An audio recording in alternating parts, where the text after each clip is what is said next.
Hii ni Maisha Kamili, tutakufungulia Biblia uyaone maisha. Karibu sana ndugu mtazamaji na mfuatiliaji wa kipindi chetu hichi. Tunaendelea kujifunza mwongozo wetu. Tuko somo la 3, uzima na mauti. Na fungu letu kalila wiki hii inatoka kitabu cha Filipi 1 fungu la 21. Nao linasema, kwa maana kwangu mimi kuishi ni Kristo na kufa ni faida. Basi kabla ya kuanza tuweze kupata ombi. Tunakushukuru Mungu wetu wa mbinguni. Wiki hii tunataka tuone uzima na mauti, kufa faida yake katika wewe Yesu Kristo. Katika jina la Yesu Kristo tunaomba na kuamini. Amina. Nizungumzia habari ya kufa. Unaogopa uogopa? Kifo ni hatisha. Ukifa ni hasara kwako au nini? Si hasara. Kama wewe msikia kifo kikija sasa hivi, wewe fikiri kwamba sasa sijazaa hata sijapata hata mtoto, sijaoa. Ni hasara. Sasa bwana, kufa, uzima na mauti. Twende kwenye uzoefu wa Paulo katika Wafilipi. Yuko gerezani. Uwezekano wa kunyongwa mwishoni mwa kifungo chake upo. Lakini achana na hiyo hatari ya mauti iliyoko mbele yake na hayo aliyoyapitia, hebu twende tuiangalie na yeye jinsi anavyoyazungumzia sasa, anavyokabili.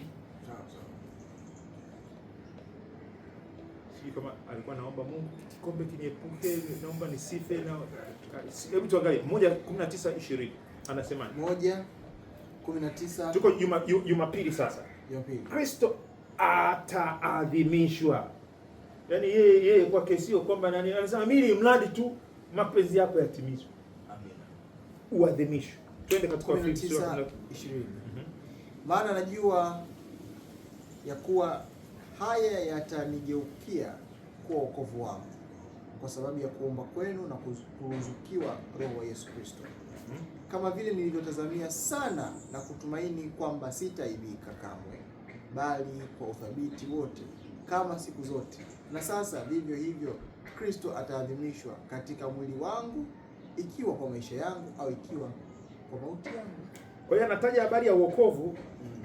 Haijalishi huo wokovu kwamba ni kwa njia ya mauti au kwa njia ya uzima. Ila anasema najua Mungu kwa maombi yenu atayabadilisha yawe wokovu kwangu. Sio tu kwa wokovu kwangu, lakini kwake iwe ni utukufu. Sawa. Umeona mtazamo huu? Umeona? Unajua mara nyingi ukifa kijana, kwa mfano kama kijana, kama aibu. Kama umeshindwa, kama aibu. Uzee mwema ni kifo chenye heshima. Lakini kwake yeye alikuwa kwenye about 60s, nadhani alikuwa kwenye miaka 60. Alikuwa bado anadai. Lakini anasema aibu. Sasa hebu tuangalie CV yake. Mtu anayezungumza namna hii katika Korintho wa kwanza sura ya 10. Hebu pitia hapa hii kwenye lesson, naona anajaribu kuorodhesha kwa Korintho wa pili 11. Anaanzia hapo kuanzia okay. Anavyozungumzia aliyoyapitia sasa. Anapitia haya. Anaanza katika vifungo kuzidi sana. Katika mapigo kupita kiasi. Katika mauti mara nyingi. Yote ameyapata hayo. Kwa Wayahudi mara 5, nilipata mapigo 40 kasoro moja. Mara 3 nalipigwa kwa bakora. Mara 1 nalipigwa kwa mawe. Mara 3 nalivunjikiwa jahazi. Kucha nimepata kukaa kilindini. Katika kusafiri mara nyingi. Hatari za mito, hatari za wanyang'anyi, hatari kwa taifa langu, hatari kwa mataifa mengine, hatari za mjini, hatari za jangwani, hatari za baharini, hatari za kwa ndugu za uongo. Katika taabu na masumbufu, katika kukesha mara nyingi, katika njaa na kiu, katika kufunga mara nyingi, katika baridi na kwa uchi. Hayo yote anapitia. Lakini anasema haidhuru. Na sasa hivi mauti inamsubiria hapo, inamngojea. Iko hapo. Anasema haidhuru. Alafu ukijumlisha kwenye hiyo orodha, ukisoma Korintho wa kwanza sura ya 4 mstari 14 mpaka 16, wa Thesalonike wa kwanza 2:10 mpaka 11, wa Galatia 4:19, Filemoni 10, unajua Paulo alikuwa na mahusiano ya ana kwa ana, ya tuseme ya karibu, ya moyo kwa moyo na makanisa mengi. Na kama wewe ni mzazi na unajua kulea, kuna masumbufu mengi, kuna mizigo mingi sana katika kuwabeba watoto. Ulezi kazi. Yeye alikuwa analea. Anajitambulisha kwa Wakorintho kama baba yao aliyewazaa. Alipelekea Injili. Wathesalonike vile vile. Anawaonea utungu hawa Kristo hawa. Eti Kristo bado aumbike ndani yao. Sawa. Yaani anapoona bado wako pale pale anaumia. Hayo ni maumivu ya moyoni sasa. Achana na ya nje, hiyo CV inayokuambia. Hapa yuko hapo gerezani. Anasema najua linaweza kunipata. La, maombi yenu lakini yanaweza kusaidia yakao wokovu kwangu na utukufu kwangu. Kwamba ni kwa uzima au kwamba ni mauti. Sawa. Huyo ana akili sawa mtu wa namna hii. Ana akili sawa. Hiyo sio akili ya kawaida. Ndio maana kwa anasema Paulo anawaambia Korintho, anasema yaani mkiona nimerukwa na akili ni kwa ajili yenu. Amina. Hii lazima uwe na akili ya Mungu. Sawa. Kwamba eti wewe maisha ni kumwadhimisha Kristo tu. Ujali katika hali gani?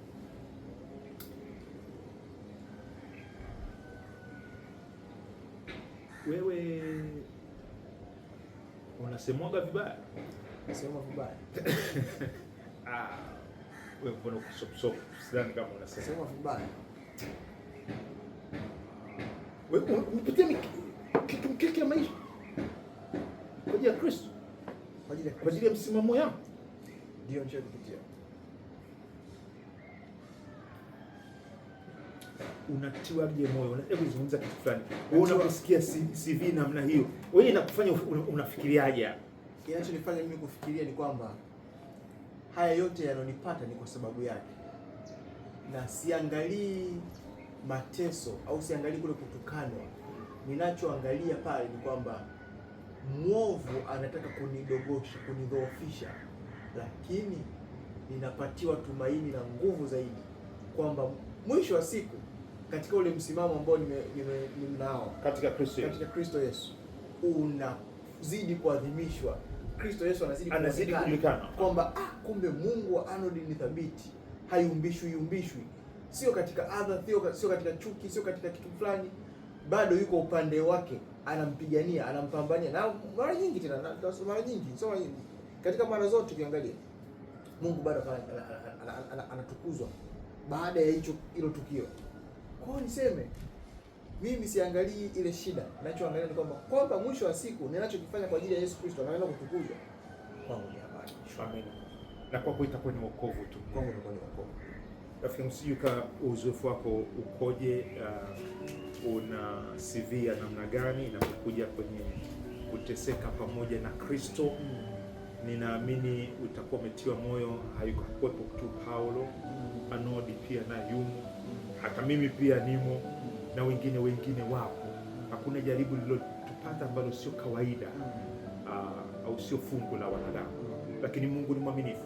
Hata acha tujaribu kupita iwezavyo, acha tupatia mlango wa kutokea, na zaidi sana tunapotoka, lakini yeye ametukuzwa. No retreat, no surrender. Mungu atubariki sana. Tuombe. Baba yetu wa mbinguni, tunakushukuru kwa ajili ya neno hili kutoka kwa mkuu wa mitume Paulo, na jinsi anavyojivunia mapigo chapa hizi za Kristo Yesu na mateso, na jinsi anavyotutia moyo hata sisi tujivunie katika udhaifu, kwa sababu neema yako inadhihirika zaidi.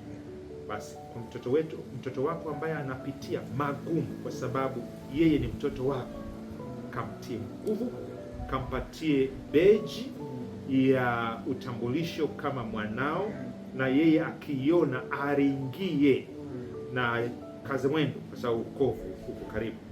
Neema yako inatosha. Tulete tena kesho kwa masomo mengine kama haya. Ndivyo tunavyoomba kwa jina la Yesu. Amen. Amina. Asante sana ndugu mtazamaji wa pamoja nasi. Ulikuwa pamoja nami Arnold Mjinza. Na mimi Enos Makalindile. Kesho somo la Jumatatu nasema kufa ni faida. Karibu sana.